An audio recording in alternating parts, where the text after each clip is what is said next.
Pregnant जेठानी की पहली गर्मी। दैया रे दैया, कितनी गर्मी हो रही है, कुछ ठंडा पीने का मन कर रहा है। भानु, अरे कहाँ मर गई काली मरजानी, मुझे गर्मी लग रही है, जल्दी से बर्फ वाला शरबत बना कर ला। जी माँ जी, लाई। तभी उसकी बड़ी बहू भानु बर्फ वाला शरबत बना कर ले आती है। माँ जी लीजिए।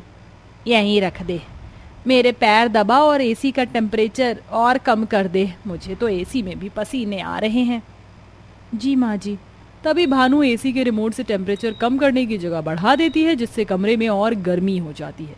इससे सास भानु को एक लात मारती है, जिससे वो गिर पड़ती है। कमबख्त कल्लो माई, एक नंबर की गवार है तू। मैं ही पागल हो गई थी जो मैंने अपने बड़े बेटे की शादी तेरे जैसी काली गुलाब जामुन से करवा दी। मुझे तो एसी का टेम्परेचर घटाना बढ़ाना भी नहीं आता। अब मुझे अपने लिए एक पढ़ी लिखी गोरी बहू लानी पड़ेगी, क्योंकि तू मेरे किसी काम की नहीं है। अजी माफ कर दीजिए, मुझे पता नहीं था कि एसी का रिमोट का टेम्परेचर कैसे कम होता है। मैं दोबारा ऐसी गलती नहीं करूंगी। अरे जा जा, तूने इस घर में आकर बहुत बेड़ा गर्क किया है, अब और नहीं। तू तो मेरे साथ बाहर जाने लायक भी नहीं है। तेरे साथ जैसे ही निकलूं गली की चार औरतें खी खी खी खी करने लगती हैं। ऐसा कर, शाम तक के लिए कस्टर्ड बना दे, क्योंकि तेरी हरकतों से मेरा दिमाग गर्म हो गया है, वैसे ही गर्मी है। जी माँ जी, बनाती हूँ। तभी भानु रसोई में जाकर कस्टर्ड बनाकर फ्रिज में रख देती है। दरअसल 6 महीने पहले अर्चना ने अपने बड़े बेटे सुमित की शादी भानु से करवाई थी, सिर्फ इसीलिए कि वो दहेज में एसी लेकर आई थी। और धीरे धीरे उसके रंग की वजह अर्चना उसे सुनाने लग गई। कुछ ही हफ्तों में अर्चना अपने छोटे बेटे के लिए एक सुंदर सी अमीर लड़की शोभा देख लेती है, जिससे वह अपने बेटे का चट मंगनी पट ब्याह करवा देती है। तभी शोभा गृह प्रवेश करते ही सिर से अपना दुपट्टा हटा देती है। ओह माय गॉड, मुझे बहुत गर्मी लग रही थी, इसलिए आज मैंने दुपट्टा हटा दिया। अब मैं अपने कमरे में चली जाऊं? कोई बात नहीं बहू, चले जाना, पहले अंगूठी ढूंढने की रस्म कर दे। ए कल्लो माई, जरा अंगूठी की सजी थाली लेकर आ। माँ जी, कोई नौकरानी है क्या? मैंने पहले कभी नहीं देखा। अरे नहीं बहू, तेरी काली जेठानी है। क्या? मेरी काली जेठानी? नहीं माँ जी, उनके हाथ से अंगूठी की थाली मत मंगवाइए, वरना वो गोरा सफेद दूध भी काला हो जाएगा। बहू तू भी ना। माँ, ये सब क्या है? आप भाभी का मजाक क्यों उड़ा रही हैं? और शोभा, तुम्हें ससुराल में आते ही ये करना शोभा नहीं देता। एक्सक्यूज मी, अब अपनी भाभी के चमचे कम बनो। मैं आ गई हूँ इस घर में, तुम्हें मेरी सुननी पड़ेगी। कोई बात नहीं देवर जी, अब मैं काली हूँ तो सब मुझे यही कहेंगे। जल्दी करवा दीजिए, मुझे बहुत गर्मी लग रही है। मेरे कमरे में एसी नहीं है ना अर्नव? नहीं। कोई बात नहीं बहू, तुम दोनों मेरे कमरे में चले जाओ, वहां पर एसी लगा हुआ है। जब तेरे कमरे में एसी लग जाएगा तो तू अपने कमरे में ही रहना। गुड माँ जी। मैं ही एसी अपने दहेज में लाई थी, अभी तक सिर्फ पंखे में सो रही हूँ। ना तो माँ जी ने कूलर लगवाया है और ना ही मुझे एसी दिया, लेकिन मेरा एसी देवरानी जी को दे दिया। पता नहीं क्यों माँ जी मेरे कालेपन से इतना चिढ़ती है।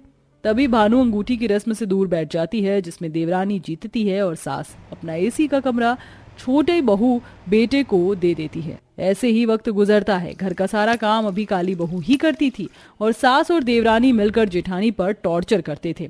और सास देवरानी दोनों एसी के कमरे में रहते थे, लेकिन बेचारी भानु अभी भी पंखे में रह रही थी। एक दिन गर्मी से परेशान होकर घर के जाले साफ करते हुए भानु बेहोश हो जाती है। तभी सुमित डॉक्टर को घर पर ले आता है। डॉक्टर, बताइए ना, मेरी वाइफ ठीक तो है ना? आप चिंता मत कीजिए, आपकी वाइफ बिल्कुल ठीक है और आप दोनों मम्मी पापा बनने वाले हो। Congratulations. Such? Thank you doctor. Doctor के जाने के बाद सुमित अपनी माँ को खुशखबरी देता है, तो वह मिठाई खाने से इनकार कर देती है। रहने दे, मुझे ये मिठाई खाने में कोई दिलचस्पी नहीं है, क्योंकि तेरी बीवी की तरह तेरे भी काले बच्चे होंगे। अरे पड़ोसी मुझे काली बहू की सास बोलते थे, अब काले पोते पोती की दादी बोलेंगे। तू जा यहाँ से। माँ, उस बेचारी का क्या दोष है अगर वो काली है तो? और उसको मेरी जिंदगी में लाने वाली आप ही हैं, फिर ऐसी बातें क्यों कर रही हैं? माँ जी, जेठ जी, आप दोनों में से कोई गलत नहीं है। पर इतना कहते कहते शोभा भी बेहोश हो जाती है। सुमित दोबारा से डॉक्टर को बुलाता है और डॉक्टर फिर से खुशखबरी देकर चला जाता है। तब अर्चना अपने बेटे के हाथ से मिठाई लेकर 2 पीस खाती है। ये हुई ना बात। अब मेरी छोटी बहू भी गर्भवती है और वो मुझे गोरे गोरे पोता पोती देगी। मैं बहुत खुश हूँ। मतलब माँ, आपको मेरे बच्चे के होने से ज्यादा मेरे भाई के बच्चे होने से ज्यादा खुशी है। ठीक है, मुबारक हो आपको, लेकिन इस बार आप उसके साथ कोई दुर्व्यवहार नहीं करेंगी। हाँ ठीक है, जा अब मुझे अपनी बहू का ख्याल रखने दे। दोनों बहू एक साथ गर्भवती होती हैं, लेकिन सुमित अपनी पत्नी का ख्याल खुद रखता है, जबकि गोरी बहू का ख्याल सास रखती है। लेकिन सुमित के ऑफिस जाने के बाद अर्चना उस पर अत्याचार करने लगती है। अरे ओ काली मक्खी, कहाँ मर गई? जा मेरी बहू के लिए दूध जैसी रसमलाई बनाकर ले आ, उसके खाने का मन है। जी माँ जी। भानु रसोई में खड़ी होकर बहुत देर तक दूध पकाकर फाड़ती है। 2-3 घंटे में वो बहुत थक जाती है और चकरा कर जमीन पर बैठ जाती है। हे भगवान, मुझे चक्कर से क्यों आ रहे हैं? थकावट महसूस हो रही है। इस गर्मी में प्रेगनेंसी तो और भारी पड़ रही है।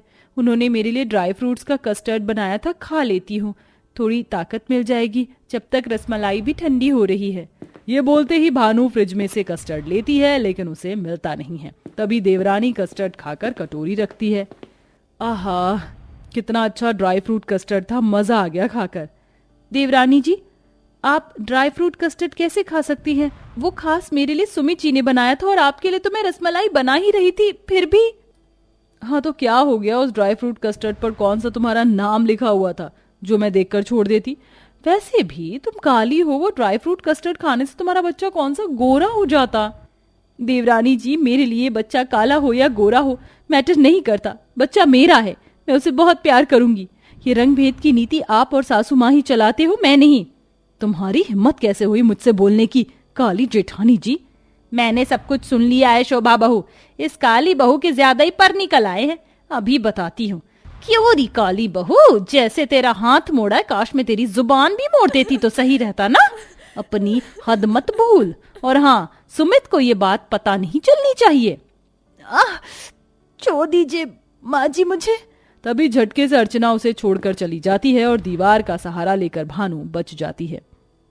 नहीं नहीं मेरे बच्चे, चिंता मत कर, मैंने तुझे कुछ नहीं होने दिया। मैं तेरा बहुत अच्छे से ख्याल रखूंगी। तेरी दादी हम दोनों से बिल्कुल प्यार नहीं करती है, पर तेरे पापा और मैं करते हैं। ऐसे ही दोनों बहू की गर्मी के साथ प्रेगनेंसी गुजरती है। गोरी बहू तो अपने एसी के कमरे में मजे से रहती है, जहां सास उसे सारे फल टाइम पर देती है, उसके लिए हल्के कपड़े लेकर आती है। अब देवरानी मैक्सी पहन कर रहती है, लेकिन वहीं काली बहू को अभी भी साड़ी छोड़कर ढीले सूट और मैक्सी बिल्कुल नहीं पहनने देती हैं। साथ ही वह अपने कमरे के पंखे में पसीने से लथपथ हो जाती है। हे भगवान, 9वां महीना लग गया। कब से मैं इस कमरे की गर्मी को बर्दाश्त कर रही हूँ, अब मुझे घुटन सी हो रही है। थोड़ी देर माँ जी के कमरे में बैठ जाती हूँ, आखिर वो मेरा ही तो एसी है। भानु सास के कमरे में एसी चलाकर बैठ जाती है, जहाँ उसे थोड़ी ठंडक मिलती है। अब ठीक लग रहा है मुझे। ए कलूटी बहू, तेरी हिम्मत कैसे हुई बिना मेरी इजाजत के कमरे में आकर एसी चलाने की? चल इस कमरे से निकल। माँ जी, मुझे थोड़ी देर यहाँ बैठने दीजिए, बहुत बेचैनी हो रही है गर्मी से। हाँ तो मैं क्या करूँ? तेरी देवरानी इस कमरे में रहेगी, थोड़ी देर सुबह से उसका एसी नहीं चल रहा, वो यहाँ बैठेगी। ओ काली जेठानी जी, सुना नहीं आपने? जाइए यहाँ से। कोई बात नहीं, आप दोनों यहाँ पर बैठ जाइए, मैं कुर्सी पर बैठ जाती हूँ एक कोने में, पर यहाँ बैठने तो दीजिए।